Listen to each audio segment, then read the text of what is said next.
I was able to 2x my retainer revenue by this actually really kind of exciting hack that I want to introduce you to. Okay, so today we're talking about how to raise prices on your retainer clients. So here's what you're going to learn. We're going to teach you how to raise prices on your retainer clients. And I started to realize that the scripts that I write, I actually have a lot of scripts in here for you today because I really want you to find a lot of value from this. And so I hope that you find that helpful. So we're going to say, okay, if you're trying to raise prices, what happens if the client pushes back? And then after, go through some of the strategies that I give you. Well, what if they still reject the price increase? What do we do then? And yep, you see it on the next bullet there. You might have to fire the client, and you may never even considered that before, but it's really a two-way street. And so you need to think about, how do we do that professionally? And it may even be a final step in the negotiations or a restart of the negotiations. Sometimes you're going to have to look for new clients to fill those holes, right? And so I was able to 2x my retainer revenue by this actually really kind of exciting hack that I want to introduce you to. That'll be last. And hey, if you want to skip ahead, just use the chapters. But I think it's going to be worth it going all the way throughout. Like I said, I have a lot of scripts for you, so stick around. Okay, and all of this is brought to you by my course called Revenue on Repeat, where I teach you how to do retainers. And listen, I think the real value in the course is that I have a lot of scripts, and I specifically show you how to explain it to the client in easy ways using good examples to make the sales process really easy, and then also just how to set up your retainers so you're not working yourself to death, and so that you make smart strategic decisions for you and for the client. All right. And that'll be all the selling that I'm going to do today. So stick around. Okay. So how do we raise prices on our retainer clients? Well, listen, your clients are business owners. They understand inflation. They're used to prices going up, but what they don't like is surprises. Okay. You want to do your best in any time in the sales process, or in this case, when you're raising prices, to remove uncertainty. Now, most of the time, what I'm going to say to you is, hey, listen, you should have a phone call with the person because it's, or a video chat because it's more personal. However, in this case, the person may be kind of surprised that you are raising prices. And if you call them, you may not get a good response. You may catch them off guard. They may not know what to say. It may go really poorly. In this case, what I'm recommending is that you send them an email. Now, I'm going to go through a little bit of a script in a minute. What I also want you to think about is try to give them some notice, okay? And listen, it depends on how you want to explain this to them. But what you could possibly say is, I'm giving you 1 to 3 months notice, so there are no surprises. If things get really heated, you could also say, listen, I'm also giving you that time so you can find somebody to replace me, so that you can check around and check other prices. Listen, I wouldn't necessarily lead with that, but it may go through their heads, or you may feel like it would be useful for you to bring it up. Here are some scripts that you can use to help you as you go through that process of sending that email and attempting to raise prices. Now, if you have never raised prices on them, you're going to say something like this. We've been working together for X amount of years, and we haven't raised prices at all, right? And that kind of lets them know, like, hey, listen, this is our first time. Don't freak out about it. Things are okay, right? Yeah, later on, we'll get to how to make it not seem like you're being greedy or that it's your fault or any of that. Now, let's talk about some fun with numbers, the psychology of numbers. Maybe you're familiar with this idea of anchoring that you've heard before, and we're going to kind of demonstrate it here, okay? So the first example I give you, the first script I give you is if you have a higher value retainer, and the second script I give you is for a lower value retainer. So here's the higher value one. We're currently only charging you $3,000 a month. Don't worry, we're only increasing prices by 5%. Yeah, there's a couple of onlys in there, and that's designed to help reduce the tension, reduce the stress. But if you think about it, you lead with the high number, okay? We're only charging you $3,000 a month, but don't worry, it's only going to be a teeny tiny 5% increase, okay? Now, the thing is, if you're already charging $3,000 a month, you don't need huge increases, right? Because 5% is still a significant increase. Okay. And you'll notice that, and so once again, just to emphasize the point, you anchor with a high number, and then when you come in later with a low number, it doesn't seem that big at all. Okay. And so that's why you do that first. Now, when we talk about the second bullet here, we're only charging you $1,000 a month.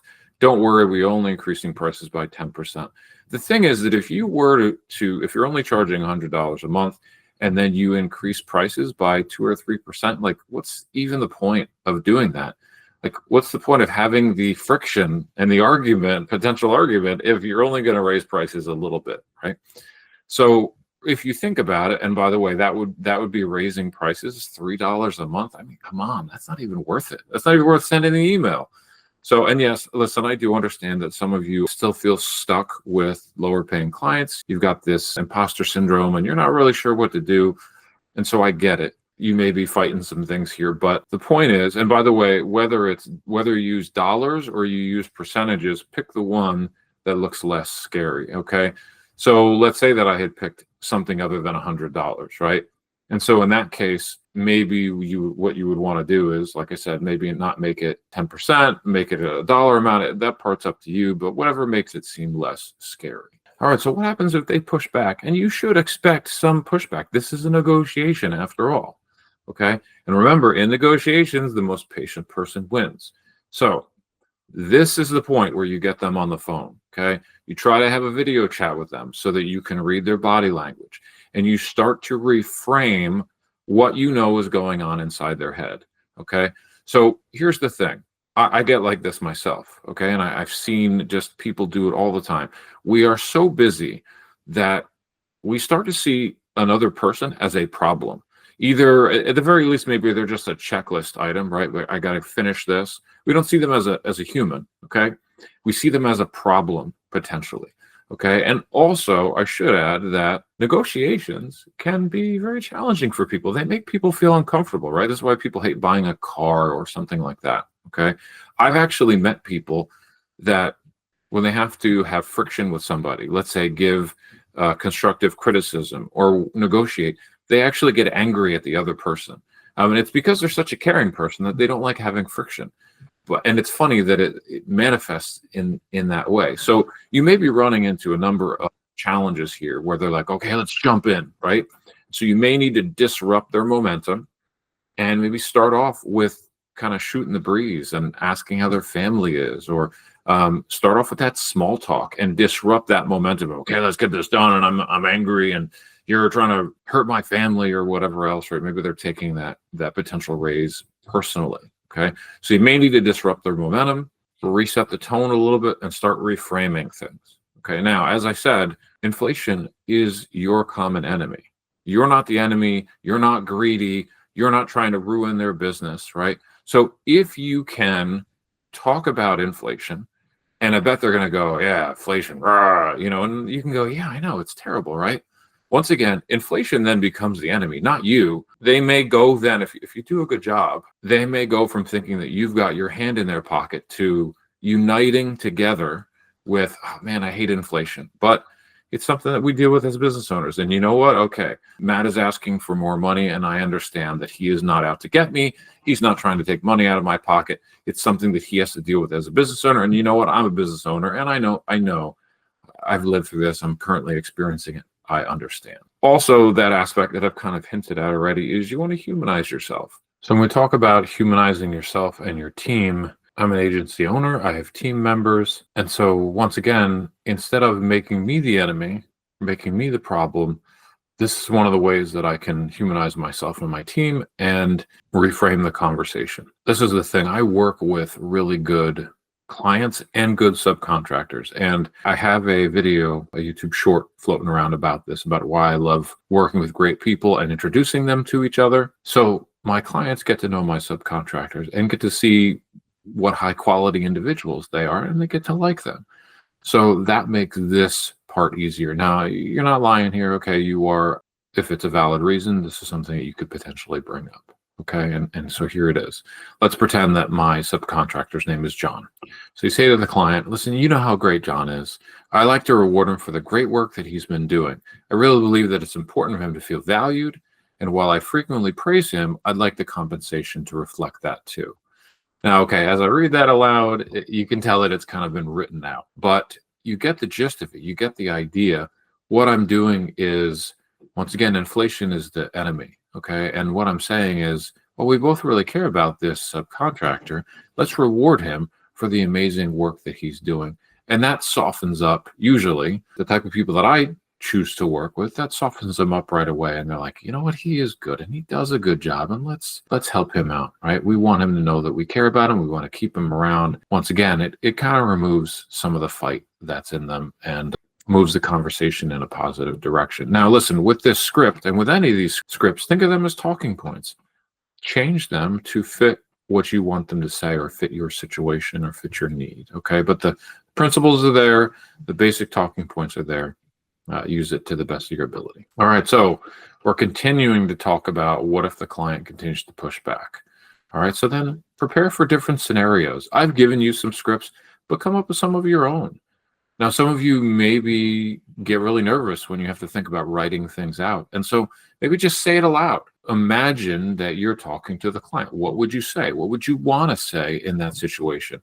Maybe even do a little role play. Pretend you are me, okay? Or pretend you are some mentor that you have that's really smooth and always knows what to say. Like we said, sometimes people have trouble writing, so you might want to say it out loud. But the thing is, in the end, you want it written down, or who knows, I guess you could record yourself on a call like this, but you want it written down so you can go back to it a couple of years from now and reuse that same information. You know, just saying it, you might forget it. So either way, whatever works for you, but eventually you want to have it be clear and easy for you to explain, and then make sure you save it. Now, once you get to that level, try role playing with a friend. You may need to coach them up a little bit on the fact that they have to push back a little bit or they have to ask some questions, but see if you can find a friend to role play with. And if you need somebody to role play with, hey, reach out to me. Who knows? Our schedules might not match up, but I'm always willing to help. What happens if you're in negotiations and you have a script prepared, let's say, but you blank out? Man, I've done this before. It's the end of a long day, and all of a sudden the words are just not coming, and you feel embarrassed, right? It's just not there. There's a couple of things you can do.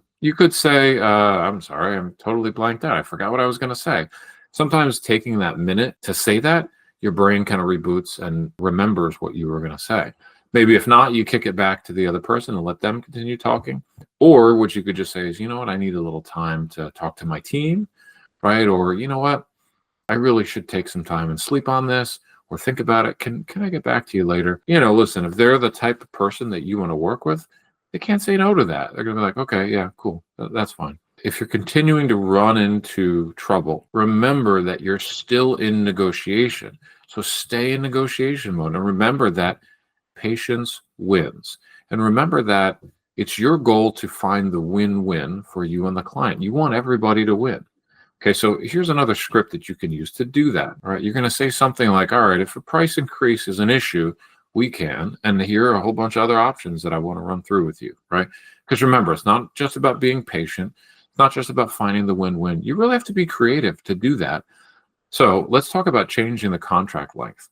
Now, normally, I have retainer contracts to renew every year, but let's talk about lengthening or shortening. So here's one that I've used in the past where I might say to them, all right, so here's what we'll do. Instead of a 1-year contract, I'll give you a 2-year contract. And you'll say to them, so what that means is you have a guarantee that we won't try to raise prices for another 2 years. Okay, and it works for you because if they agree to it, then they're happy. And it works for you in a number of ways. You get to keep the price increase, which is good. And guess what? You now have a 2-year contract, so you're locked in. You don't have to worry about them canceling or, that sort of thing. And that's a good example of a win-win. Let's say, and we're going to get to some of the negatives later on where you maybe fire the client and that sort of thing. But let's say things didn't work out and you might need to, who knows, maybe you shorten the contract. Maybe you say, okay, we're going to do a 6-month contract because I'm going to bring the raise up again in 6 months. Or you do a 6-month contract for yourself with the plan of, okay, I'm really going to be saving this money so I can fire this client and move on, or something like that. Strategically, you can have a couple different ideas that you might want to do. Maybe I just need clarity in my business. Maybe I need to see if I can get other price increases from other clients. So I'm just going to do a 6-month, buys you time. It's really up to you. Be creative. Okay. Think strategically, be creative. Okay. They don't want you to increase the price. Seems like price is the issue. So what you say to them is, okay, well, we're going to reduce the amount of services we offer, the type of services we offer, or the hours that we offer you. And once again, that might create an interesting conversation. You're very firmly and professionally saying, okay, inflation is an issue. Our costs are going up. So what we're going to do, since you don't want to pay more, what we're going to do is reduce our hours, or we're going to offer you less services. And they may not be happy about that, but if you stick with it patiently, that may be a good result. This last bullet here, these last two, this is not a winning outcome. But let's say that you're really not sure how to end it, and you want to try to take at least a little bit of a win because you're feeling beaten down. So maybe what you can say is, hey, listen, would you do a testimonial for us, or would you do a review on LinkedIn or Google or something like that? That's probably the better one, because then you can turn that into a testimonial, and it's a much more public place. And I actually have a YouTube short about that that is linked in the description if you want to take a look at that. But the testimonial is not a real win. It's important, and you always want to get them. But if you're negotiating and all they will give you is, sorry, no, we won't raise prices, we'll only give you a review. Maybe you do that, and then when you leave the conversation in your head, like, okay, I need to fire this client, which we're going to get to in a minute. So listen, you've been patient, you've been creative, you've come up with a whole bunch of different ideas to find the win-win, and they're still pushing back on you, and they have rejected the idea of you increasing your prices. The question is, why is it happening? We need to reflect a little bit. Sometimes, we were kind of accusing the client of seeing us as a problem, but are we seeing them as a problem? We're not using empathy, and we're not thinking about them. So let's think about it. Maybe they really don't have the money. Okay, although that fits well into this idea here, which is they might be a small-minded business owner. Now, listen, I'm not looking to insult anybody, but think about this for a minute. Maybe you know people like this. Maybe you know business owners like this. Hopefully, you are not like this. There's a certain group of people who are just kind of always negative. They don't believe that they can grow their business. Maybe they are feeling the money crunch, and they're just negative. And they look at it as like, I'm never going to be able to grow, and this really is taking food off their table, and they just have a negative outlook. And in general, this is not somebody you want to work with, right? Because they're going to be a micromanager. They're not going to be fun to work for. And so maybe it's a good thing that you move on from them, right? So something to think about there. Here's another one that you probably don't want to work with. I've met people who really like negotiations because they get to beat the other person down and beat them into submission. It's bad, and it's true, okay? And so it may not even be about the money. It may just be that, oh, it's negotiations and they want to win. And so that's not somebody that you want to work with either. And so it's kind of getting to what we're talking about, firing the client, okay? So we're almost there. Now, those were problems with the client, those three. But this one has to do with us, has to do with you and me. It's your job to make sure the client understands your value. Yes, okay, in some cases it has a little bit to do with them. I don't know if you've heard this story before or not, but I used to think that I wanted to make things go so smoothly for the client. That was a sign of a job well done. And the problem is that I got fired from a job because they thought that what I was doing was easy and they didn't need to pay the high prices, because I was never telling them about the fixes that the developer did, or whatever, when the website crashed and the developer took care of it, or he spent hours, with support, or whatever that was. I didn't tell them, and I should have, and that was my fault. And so as the salesperson in your business, if you're very much a small agency owner like I am, or you're a freelancer, let's say, it's your job to, without complaining, just periodically let the client know what you're doing is valuable and why, and what you're handling. And so, yeah, it's your job to be able to convince them of your value. And maybe they just don't see it. Okay, so after all that, you kind of have to ask yourself, do you really want to continue to partner with that client, right? If all those, or any of those things could be true, the superiority, or the fact that they don't see your value, or any of this, right? And they continue to reject you after all the tactics and skills that you have used, being a professional, staying in the negotiations, you got to ask yourself, you know what, maybe this is just not somebody that I should work with, okay? And think about what happens if the negotiations don't work. I've been in those situations where I felt like I was being undervalued or unappreciated, and it made it really hard to do the work. And those hours, they just weigh on you. I have to admit, it's hard to be professional in those instances. as we move towards thinking about getting rid of the client, before you do that, you have to kind of ask yourself, can I afford to get rid of this client? What are my finances like, right? And maybe like with creatives, I know sometimes we don't like to look at our finances and it makes us really uncomfortable. It makes us nervous, gives us anxiety. You're an entrepreneur. You're not a wannapreneur, okay? You can't just be like, oh, sure, I can do whatever I want. Those are people who are just really don't understand what this job takes, okay? So you got to look at your finances and make sure that you can afford to possibly fire this client. Or maybe say, like we said, okay, I'm going to keep them around for 6 months and then I'm going to let them go. Or maybe you look at it and you go, no, I really need to keep this job. It pays the bills. Now, you got to take a time audit. And I don't just mean how many hours am I spending on this client? I mean all the extra stuff too. What's the extra stuff? Well, I don't know, is the client not paying on time and you're stressing out over, do I contact them? Are they going to be upset with me? Who knows? Maybe they make ridiculous requests and it weighs on you emotionally. There's all these extra things that don't necessarily go into what you bill a client for, right? Maybe you have a subcontractor directly tied to that job and that subcontractor's a pain and not easy to work with. And so maybe you just look at it and you go, I'd be better off without this client or this job. This is a big one. I want to talk to you about opportunity costs, something that I had never heard of before I had a business. Opportunity costs are the idea that if you keep this client, you might be missing out on time that you could spend in sales and marketing to get newer, better clients. Or what if a really good client comes along and you are bogged down, so busy working for your current bad client who doesn't want to pay you well, that you can't then, and you have a retainer agreement, a contract, that you can't then take the new job.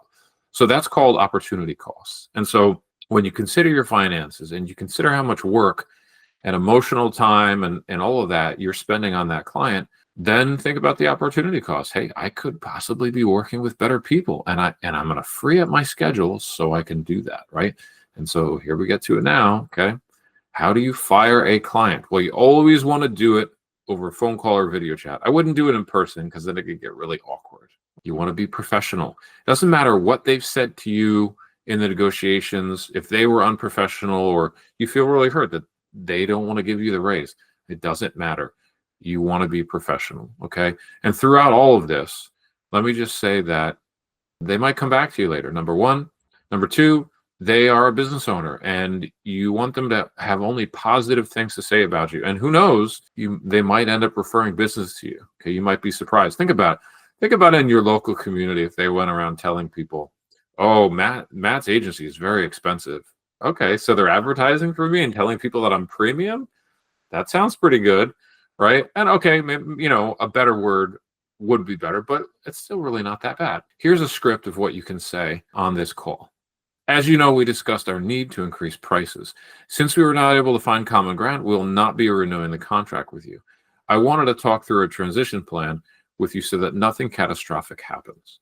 Okay, now I highlighted some really important words here, so let's take a look. As you know, we discussed our need. I use that word specifically because you're not just raising prices on a whim. You're not just greedy, right? This is a need.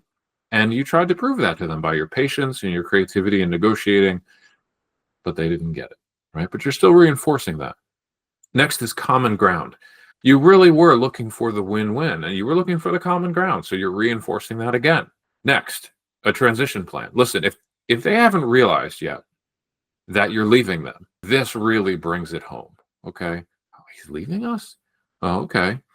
And the transition plan basically says, hey, listen, we're professionals and we want to make sure we care about our clients and we want to make sure that all the work that we're doing doesn't get forgotten about or left behind or something important doesn't fall through the cracks.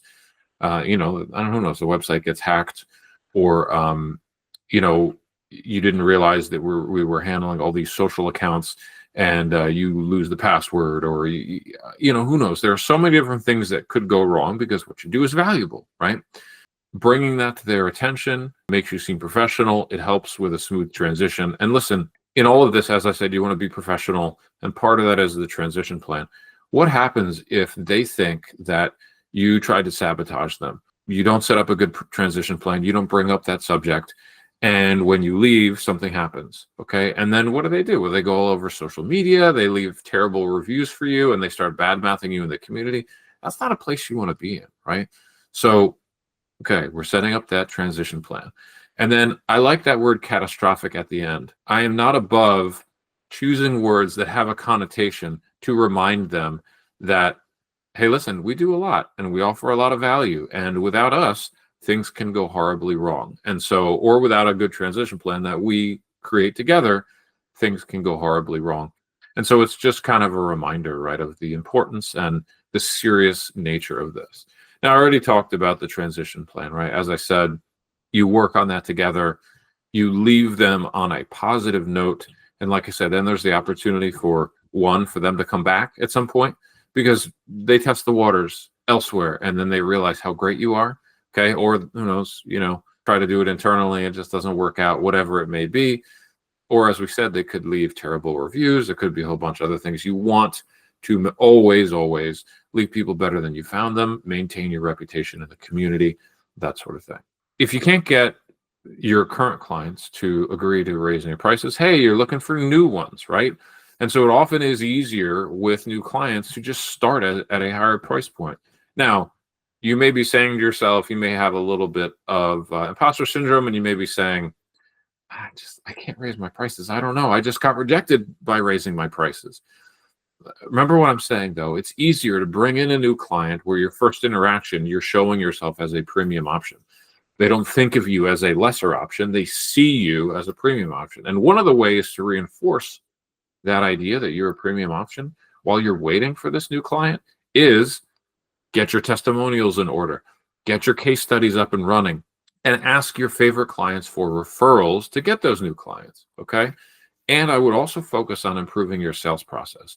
If you are showing premium prices, your sales process, right, every step of the way of explaining what you offer, explaining your value, explaining how you solve their problems, and then following through with, your proposal and your contract and your timelines, all of that has to be professional to back up the fact that that's right. We command premium prices because we do premium work and we provide premium relationships, right? So I promised you I was going to show you how to 2x your retainer revenue.